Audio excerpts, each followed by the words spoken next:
las redes sociales, por las diversas agencias de información. Tuvimos información desde un principio, desde un momento en que esto ocurre en la ciudad de Toluca, cuando fue detenida por agentes de la Policía Federal, y de esto vamos a tener una amplia información. Estamos esperando no solamente algunos informes adicionales a lo que ya se sabe, pues está detenida, se encuentra en el penal femenino de Santa Marta, Acatitla. Se habla de que va a ser trasladada al reclusorio Oriente. Una noticia, lo decíamos ayer o anteayer, la gran virtud, la gran ventaja es que a pesar de tantos años en el medio y de tantos años ya sobre nuestras espaldas, afortunadamente no perdemos la capacidad de asombro. Ayer algo se veía venir de noticias fuertes, y más que habrá en los próximos días, cuando en el gobierno federal se tienen proyectos muy importantes para el país.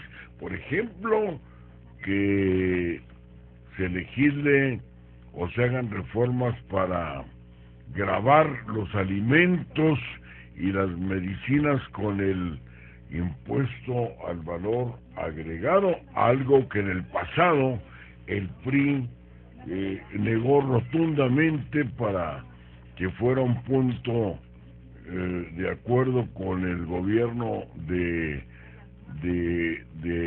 señor Calderón en la pasada administración.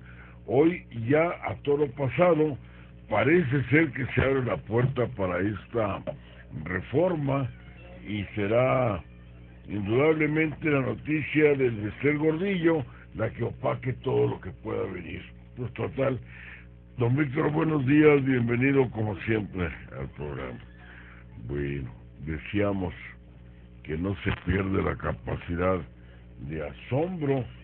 Encarcelan al Bester Gordillo, la que parecía intocable, sobre todo cuando ya había en su momento demostrado cuál era la postura de el Bester, ya no del sindicato, con el nuevo gobierno de Enrique Peña Nieto.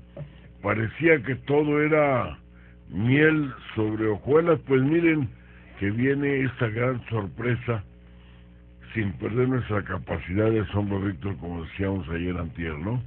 Sí, señor, pero creo que era algo que ya estaba más o menos prefigurado, ¿no? Bueno, esto no se logra ni se hace de un día para otro. No, pero recordemos la historia.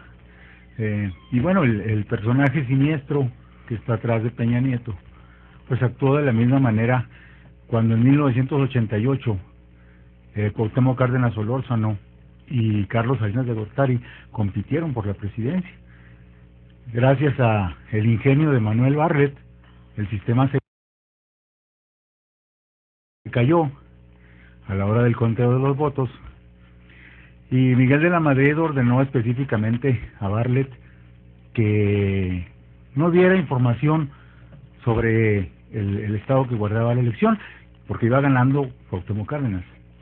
Y bueno, se cae el sistema, y al día siguiente aparece la nota de que Carlos Salinas había ganado la elección. A los pocos días, precisamente en diciembre, toma el poder Carlos Salinas, y el 10 de enero de 1989 es apresado Joaquín Hernández Galicia. Aunque dice Hernández Galicia, creo que ya hay declaraciones de la gente de la quina, de que la diferencia del quinazo con el gordillazo es que en el caso de la quina le prefabricaron los delitos. Así es, le sembraron armas, le sembraron cadáveres, le sembraron algunas cosas ahí ilegales, y ese fue el motivo, ¿no? Un abogado muy prestigioso entró en su defensa y logró su liberación algunos años después, que fue César Pendanes Méndez. Y bueno, pues ahora sucede algo muy parecido, porque el cuestionamiento que hay en torno a la elección de Enrique Peña Nieto se da por el asunto de las tarjetas Soriana y de Money y de todo ese que... Bueno, dice la Procuraduría General de la República que esta investigación tenía de 15 a 20 días la investigación.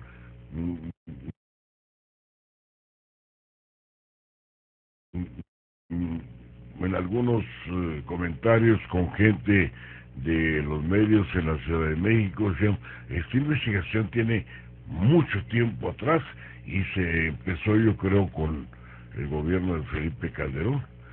Vamos a esperar la llamada. Ahorita estuvimos comentando con Felipe Barrera desde el Distrito Federal, quien nos tendrá las últimas noticias en torno al encarcelamiento del Bester Gordillo.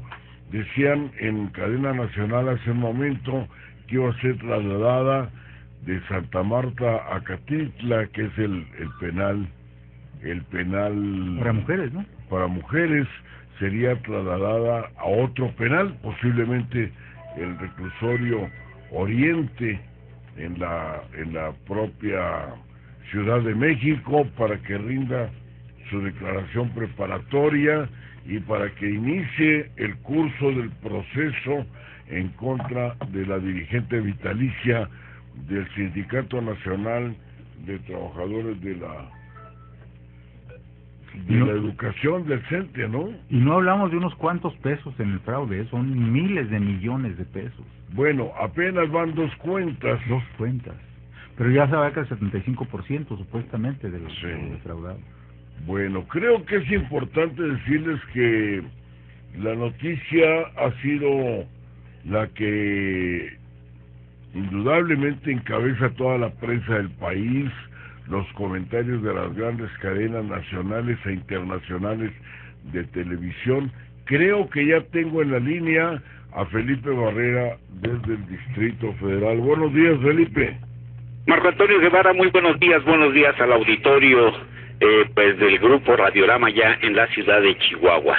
Y en efecto, pues ya una noticia que cayó como reguero de pólvora, valga la expresión, Marco Antonio. Bueno, esa es la más coloquial que conocemos en este país, ¿no? Pues así es, pero fíjate, aquí la pregunta queda en el aire. ¿Por qué hasta ahora, Marco Antonio? ¿Por qué hasta ahora? Tienen de hace muchos años. Ella llega, como decía en una entrevista Joaquín Hernández Galicia, alias La Quina, ella llega por traición. Entonces, y en efecto, porque fue la traición la que ella le aplica una traición al que entonces fue su guía político, pero también su guía amoroso, Carlos Jongitud Barrios. Vanguardia Revolucionaria, que era el grupo que manejaba Carlos Jongitud, bueno, pues ya no pudo más, no se pudo sostener. Era incómodo para el gobierno por las movilizaciones de la Coordinadora Nacional del Magisterio. En aquel tiempo estaba repleto el Zócalo de maestros, inconformes por muchas cosas, entre ellas la salarial, pero también en contra de la dirigencia del Magisterio. Y bueno, es cuando Carlos Salinas de Gortari, 5 meses después del quinazo, pues da también el conquitudinazo. Pone el Bester Gordillo. Y el Bester Gordillo, porque a veces somos un pueblo olvidadizo, el Bester Gordillo después fue señalada por el propio Carlos Jongitud Barrios de haber sido la autora intelectual del crimen de un maestro disidente del Estado de México, Misael Núñez Acosta. El Bester Gordillo se llenó de tanto poder que logró arrinconar a gobiernos, Vicente Fox, Felipe Calderón, entre otros. ¿Y por qué? Porque le dieron el control del ISSSTE, le dieron el control de Lotería Nacional, le dieron el control de la Secretaría de Educación Pública, donde metió de subsecretario, así como lo oyes, Marco Antonio, impuso como subsecretario a su yerno, Fernando González.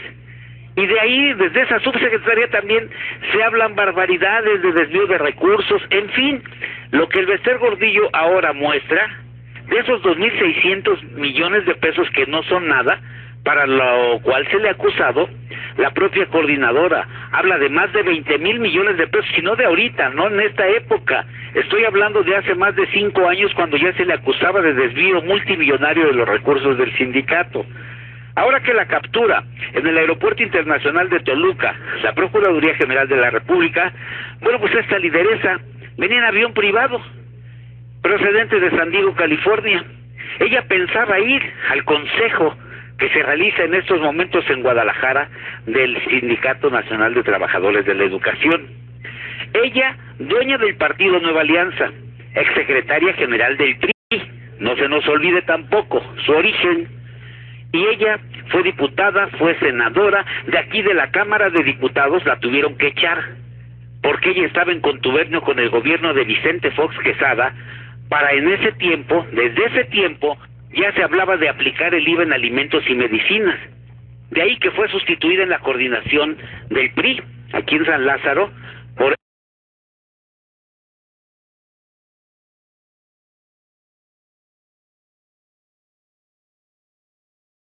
Emilio Chuaifet Chemor, hoy titular de la Secretaría de Educación Pública. Y fíjate, Marco Antonio, faltan 79 cuentas por indagar. Aquí la Unidad de Inteligencia Financiera de la Secretaría de Hacienda, conjuntamente con la Procuraduría General de la República, tendrán que dar próximamente más información. Y estos excesos del Bester Gordillo, que llegaron a retar al propio presidente Enrique Peña Nieto, incluso cuando ella se refirió el pasado mes de noviembre al presidente electo, dijo, aquel que anda por Europa.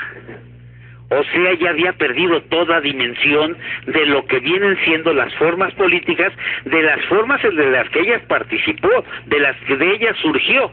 Y de esta forma, el Bester Gordillo, pues ya pasó su primera noche en el penal de Santa Marta, Acatitla, aquí en Iztapalapa, Distrito Federal.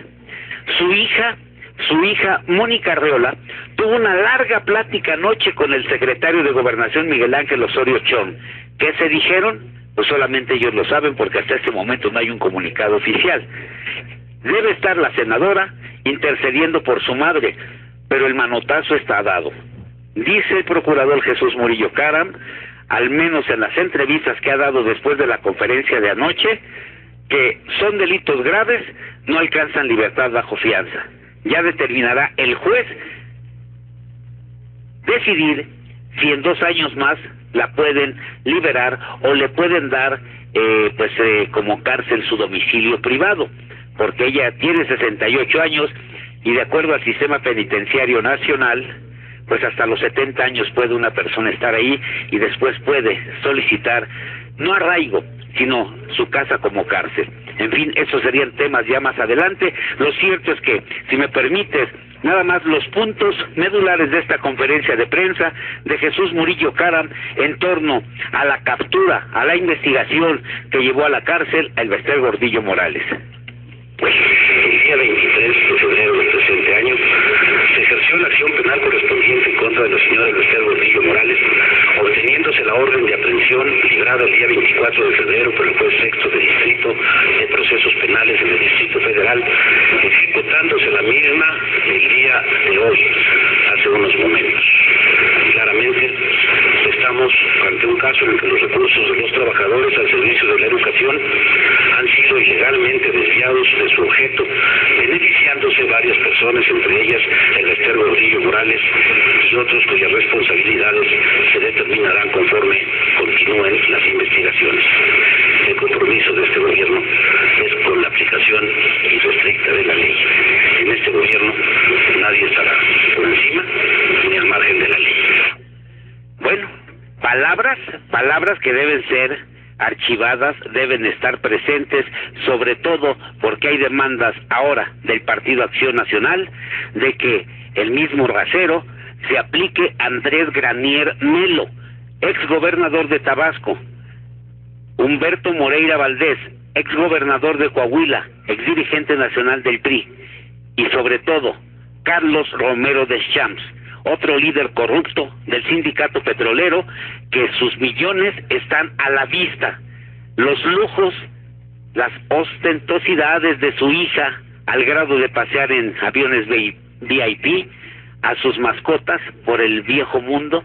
Todo este tipo de excesos provienen ni nada más ni nada menos que de las cuotas de los trabajadores petroleros, como en el caso del Bester, Romero Deschamps y otros dirigentes sindicales, deben ser medidos con el mismo rasero. Es la demanda de muchos legisladores, porque vemos el caso de Víctor Flores Morales, exdiputado federal del PRI varias veces, quien todavía, cuando en México ya están privatizados los ferrocarriles, el señor sigue recibiendo toneladas de dinero que reparte a diestra y siniestra a sus incondicionales, y como él hay muchos, Marco Antonio. Bien, pues indudablemente es una noticia que hasta cierto punto también viene a desviar la atención popular y la atención política sobre otros asuntos de notable envergadura que va a tener el país, ¿no? Así es, Marco Antonio, porque estamos acostumbrados que en este país así es. Un escándalo es para tender cortinas de humo. Bueno, gracias, Felipe, estaremos al pendiente de cualquier información que nos puedas enviar. Estamos atentos, Marco Antonio. Muy buenos días para ti, nuestro auditorio. Gracias, muy buenos días. Buenos días.